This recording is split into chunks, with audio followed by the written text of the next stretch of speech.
Cardamome la sorcière. Cardamome la sorcière. Texte de Stéphane Fratini, illustration de Frédéric Pillot, aux éditions Milan. Cardamome la sorcière vivait au fond d'une forêt lointaine. Farouche et solitaire, elle n'avait peur de rien et besoin de personne. Les nuits sans lune, cheveux au vent, elle enfourchait son balai de paille pour s'en aller survoler les villes. Cette nuit-là, au-dessus d'une route, Cardamome fut attirée par de grandes affiches éclaboussées de lumière. Elle descendit en zigzag, puis s'immobilisa en l'air, bouche bée. Un bébé! Cette ravissante créature s'appelait un bébé. Quand Cardamome rentra chez elle, au petit matin, elle observa ses chats qui crachaient, ses crapauds qui bavaient, son vieux hibou qui ronflait. Pour la première fois, elle trouva l'ambiance un peu sinistre. Alors, la jeune sorcière prit une grande décision. La maison serait tellement plus gaie si j'y mettais un bébé. Délaissant son balai, Cardamome enfila une paire de bottes et se mit en route vers la ferme de son plus proche voisin, à quelques kilomètres de là. Elle l'avait aperçu de loin quelquefois. Il avait l'air d'un homme très ordinaire, tout à fait le genre à avoir le téléphone.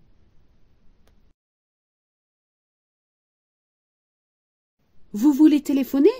Bien sûr !» répondit le fermier. Il lui expliqua même comment faire, avant de retourner nourrir ses lapins. « Bébé d'or, bonjour !» dit une voix. « Josiane à votre service, que puis-je pour vous ?» dit Cardamome. « Ce serait pour une commande. »« Mais bien sûr, madame. Quel article désirez-vous ?»« Le bébé sur vos affiches, il coûte combien ?»« Le bébé ?» hurla la voix. « Vous plaisantez, madame. Nous ne vendons pas de bébé. » Et elle raccrocha brutalement. Cardamome, furieuse, s'en alla sans même remercier le fermier, qui pensa que sa voisine était jolie, mais un peu étrange. Cardamome connaissait la poudre qui rend minuscule, la potion pour ramollir les dragons, la formule des pluies de grenouilles.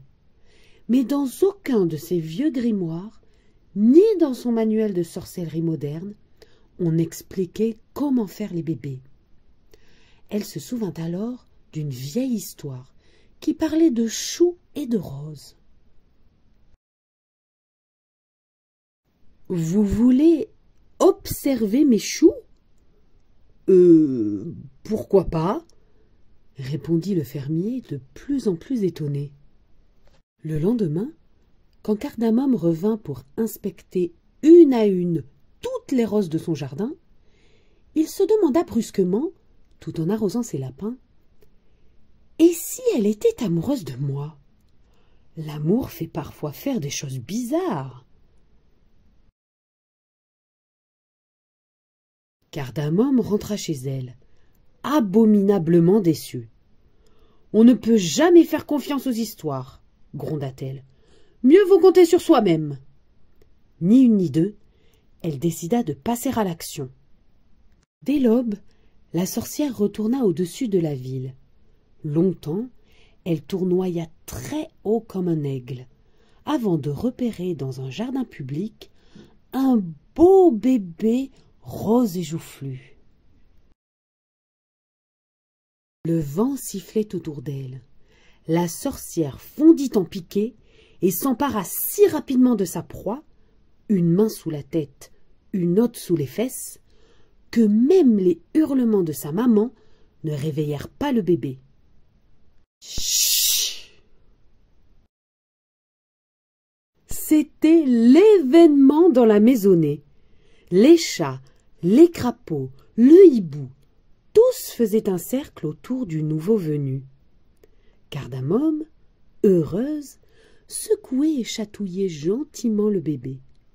Puis au bout d'un moment, fatiguée, elle le posa sur le sol pour qu'il joue avec ses camarades.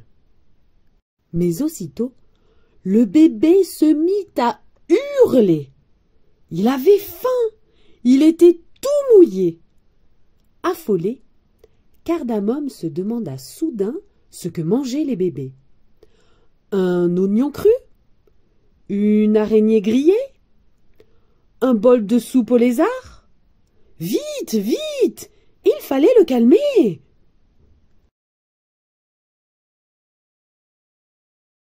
Au même moment, arrivait le fermier tout émoustillé, qui apportait une tarte aux pommes et un bouquet de roses. Il s'apprêtait à frapper à la porte quand il entendit des hurlements à l'intérieur. Intrigué, il regarda par la fenêtre et vit avec effroi Cardamome qui lançait en l'air un bébé. « Arrêtez !» cria-t-il en s'engouffrant dans la maison. « Vous allez lui faire mal !»« Mais pas du tout !» protesta Cardamome. « C'était juste pour le calmer. » Le fermier prit le bébé dans ses bras. « Les bébés sont des créatures fragiles, » dit-il, « bien plus encore que les petits veaux. » L'homme avait l'air de s'y connaître. Cardamome était très intéressé. « Vous resterez bien dîner ?» lui proposa-t-elle. « Vous n'aurez qu'à vous occuper du bébé pendant que je fais la cuisine. »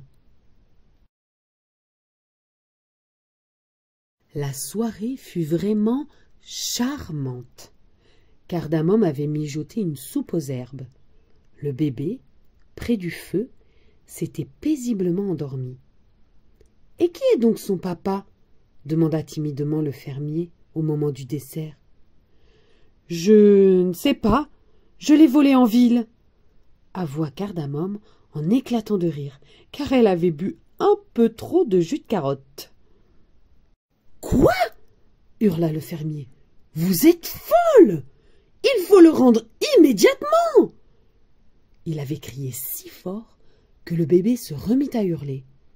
Les chats crachèrent et miaulèrent, le hibou dévora un crapaud.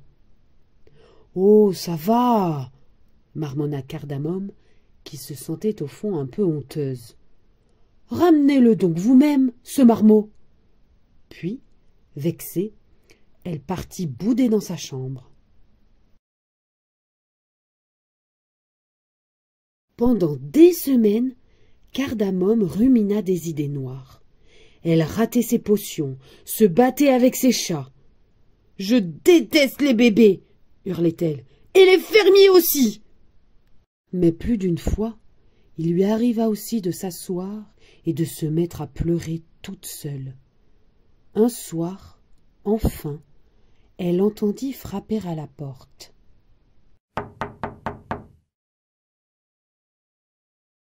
Le fermier avait beaucoup réfléchi. Sorcière ou pas, jour et nuit, Cardamome occupait toutes ses pensées.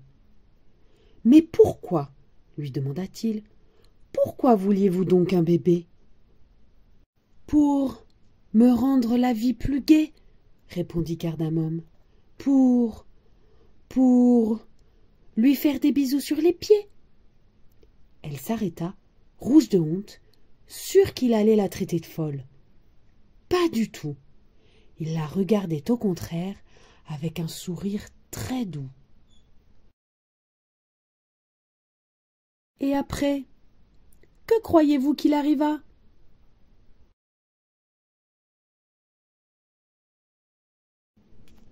Fin.